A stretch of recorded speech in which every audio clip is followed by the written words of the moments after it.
To my YouTube channel Dhanu Mandeep Kannada vlogs. ಇವತ್ತು ಸೋಮವಾರ, ರಾಖಿ ಹಬ್ಬ, ರಕ್ಷಾಬಂಧನ. ನಾನಲ್ಲಿ ನನ್ನ ತಮ್ಮನಿಗೆ ರಾಖಿ ಕಟ್ಟೋಕ್ಕೆ ಹೋಗಬೇಕು ಅಂದ್ಬಿಟ್ಟು ರೆಡಿ ಆಗ್ತಾಯಿದ್ದೀನಿ. ಹೇಗೆ ರೆಡಿ ಆಗ್ತೀನಿ ಅಂತ ನೋಡಿ. ನನಗೆ ವರಮಹಾಲಕ್ಷ್ಮಿ ಹಬ್ಬಕ್ಕೆ ಹಾಕಿರುವಂಥ ಡ್ರೆಸ್ನ ನಾನೀಗ ವೇರ್ ಮಾಡ್ತಾಯಿದ್ದೀನಿ. ಇದು ನಾನು ಮೀಶೋದಲ್ಲಿ ತರಿಸ್ಕೊಂಡಿರುವಂಥ ಡ್ರೆಸ್ಸು. ವೇರ್ ಮಾಡಿದ್ರೆ ತೋರಿಸ್ತೀನಿ. ಇದು ಲೆಹಂಗಾ ಟೈಪು ಮತ್ತು ಫುಲ್ ಸ್ಲೀವ್ಸ್ ಇರೋಂಥ ಡ್ರೆಸ್ಸು. ನೆಕ್ ಇದೆ, ಒಂದು ಡಾಪ್ ಕೂಡ ಕೊಟ್ಟಿರ್ತಾರೆ. ಈ ಡ್ರೆಸ್ ನಂಗೆ ತುಂಬಾ ಇಷ್ಟ ಆಯಿತು, ಯಾಕಂದರೆ ಫುಲ್ ಸ್ಲೀವ್ಸ್ ಇರೋದ್ರಿಂದ. ನಂತರ ಫುಲ್ ಸ್ಲೀವ್ಸ್ ಡ್ರೆಸ್ ಯಾವುದೂ ಇರಲಿಲ್ಲ, ಹಾಗಾಗಿ ಇದನ್ನು ತೊಗೋಬೇಕು ಅಂತ ಆರ್ಡ್ರ್ ಮಾಡಿದೆ. ಡ್ರೆಸ್ ಇಷ್ಟ. ಈ ಲಿಂಕು ಕೂಡ ನಾನು ಬಯೋಲ್ಲಿ ಹಾಕಿರ್ತೀನಿ, ಬೇಕು ಅಂತಂದರೆ ಚೆಕ್ ಮಾಡಿ. ನಾನೀಗ ಫಾಸ್ಟಾಗಿ ರೆಡಿಯಾಗಿ ಹೋಗ್ಬೇಕು, ಯಾಕಂದರೆ ನನ್ನ ತಂಗಿ ಫೋನ್ ಮಾಡ್ತಾ ಇದ್ದಾಳೆ. ಈಗ 5 ನಿಮಿಷದಲ್ಲಿ ರೆಡಿ ಆಗ್ತೀನಿ. ಜೊತೆಗೆ ಇನ್ನೊಂದು ವಿಷಯ ಏನು ಗೊತ್ತಾ, ನಾನಿನ್ನು ರಾಖಿನೂ ಕೂಡ ತಗೊಂಡಿಲ್ಲ. ಈಗ ಹೋಗಿ ರಾಖಿನ ತಗೊಂಡು ನನ್ನ ತಮ್ಮಂಗೊಂದು ಜೊತೆ ಬಟ್ಟೆನ ತಗೊಂಡು ಹೋಗಬೇಕು. ನಾನಿಲ್ಲಿ ಫೇರ್ ಆ್ಯಂಡ್ ಲವ್ಲಿನ ಮೊದಲು ಅಪ್ಲೈ ಮಾಡ್ತಾಯಿದ್ದೀನಿ. ಹೇಳಿದ ನಾನು ನಿಮಗೆ ಹೊಸ ಡ್ರೆಸ್ ಥರ ತನಕ ನಾನು ರಾಖಿ ಕಟ್ಟಿಸ್ಕೊಳ್ಳಲ್ಲ ಅಂತ. ಈಗಾಗಲೇ 4 ಗಂಟೆ ಆಗೋಗಿದೆ. ಇನ್ನೇನು ಕಾಲೇಜಿಂದ ಬಂದುಬಿಡ್ತೆ ನಾನು. ಅಷ್ಟರಲ್ಲಿ ನಾನು ಹೋಗಿ ಡ್ರೆಸ್ ತೊಗೊಂಡು ರಾಖಿ ತೊಗೊಂಡು ಹೋಗಬೇಕು.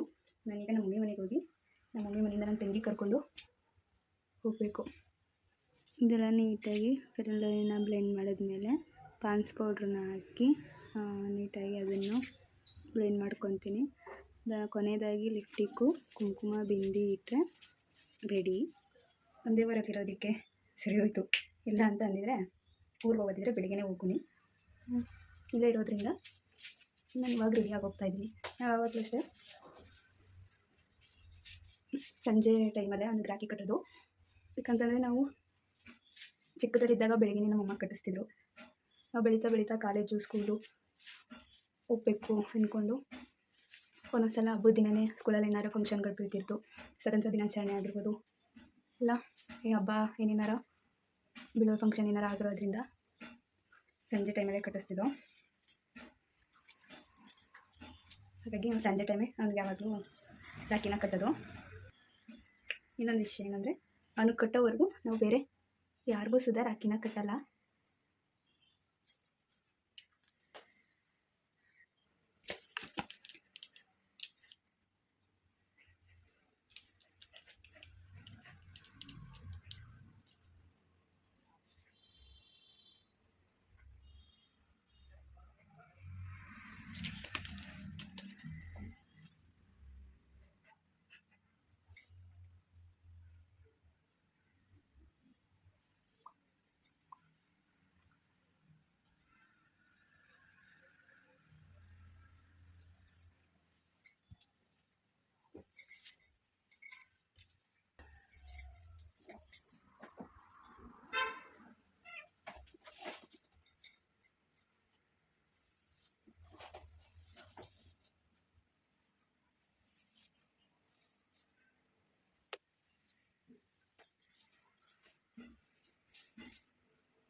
ಇದು ನನ್ನ ಫೈನಲ್ ಲುಕ್.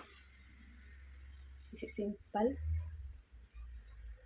5 ಮಿನಿಟ್ಸಲ್ಲಿ ರೆಡಿಯಾಗಿರುವಂಥ ಲುಕ್ ಇದು. ಹೇಗನ್ನಿಸ್ತು ಅಂತ ಕಮೆಂಟ್ ಮಾಡಿ.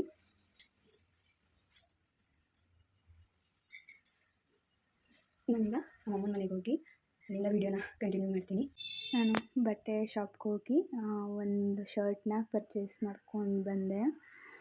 ಮನೆಗೆ ಬಂದ ತಕ್ಷಣ ಎಲ್ಲನೂ ರೆಡಿ ಮಾಡಿಕೊಂಡು ನನ್ನ ತಂಗಿ ಈಗ ಆರತಿಗೆ ದೀಪ ಹಚ್ಕೊತಾ ಇದ್ದಾಳೆ. ಅದಾದಮೇಲೆ ಅದನ್ನ ದೇವ್ರ ಮನೆಗೆ ತೊಗೊಂಡೋಗಿ ಇಟ್ಟು ರಾಖಿಗೆ ಅರಿಶಿನ, ಕುಂಕುಮ, ಅಕ್ಷತೆ, ಹೂವನ್ನು ಇಟ್ಟು ನನ್ನ ತಮ್ಮನಿಗೆ ಯಾವುದೇ ರೀತಿ ತೊಂದರೆ ಆಗದೇ ಇರೋ ರೀತಿ ಆಯಸ್ಸು ಆರೋಗ್ಯ ಅಭಿವೃದ್ಧಿ ಕೊಟ್ಟು ವಿದ್ಯೆ ಕೊಟ್ಟು ಅವನ್ನ ಶ್ರೀರಕ್ಷೆಯಾಗಿ ಕಾಪಾಡು ಅಂತ ದೇವರಲ್ಲಿ ಪ್ರಾರ್ಥಿಸ್ತಾ ರಾಖಿಗೆ ಪೂಜೆ ಮಾಡ್ಕೊಬೇಕು. ಯಾವಾಗಲೂ ಅಷ್ಟೇ ನಾವು ಪೂಜೆ ಮಾಡಿ ನಾವು ರಾಖಿನ ಕಟ್ಟಬೇಕು, ಆವಾಗ ಒಳ್ಳೆಯದಾಗುತ್ತೆ.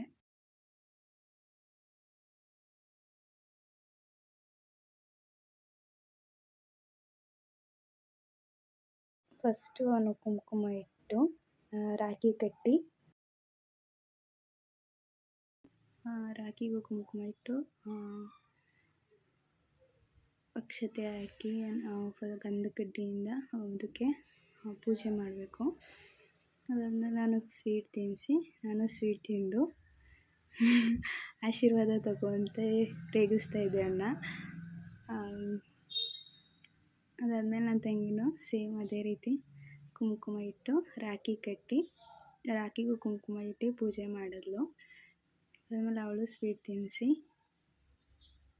ಅಕ್ಷತೆ ಹಾಕಿದ್ಲು. ಈ ವಿಡಿಯೋನ ನಾನು ಸ್ವಲ್ಪ ಲೇಟಾಗಿ ಅಪ್ಲೋಡ್ ಮಾಡ್ತಾಯಿದ್ದೀನಿ.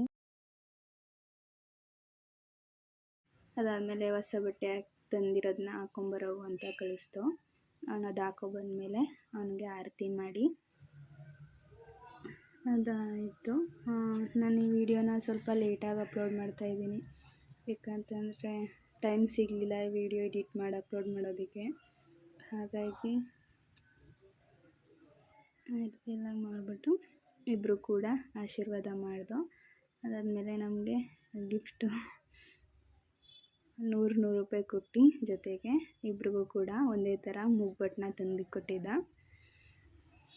ಅದಾದಮೇಲೆ 1-2-3 ಫೋಟೋಗಳನ್ನ ತೊಗೊಂಡು ಈ ದಿನ ಈ ರೀತಿ ಮುಗೀತು. Thank you for the watching. ನನ್ನ ವಿಡಿಯೋ ಯಾರು ಫಸ್ಟ್ ಟೈಮ್ ನೋಡ್ತಿದ್ದೀರೋ ಪ್ಲೀಸ್ ನನ್ನ ಚಾನಲ್ನ ಸಬ್ಸ್ಕ್ರೈಬ್ ಮಾಡ್ಕೊಳ್ಳಿ, ಹಾಗೆ ಲೈಕ್ ಕೊಡಿ.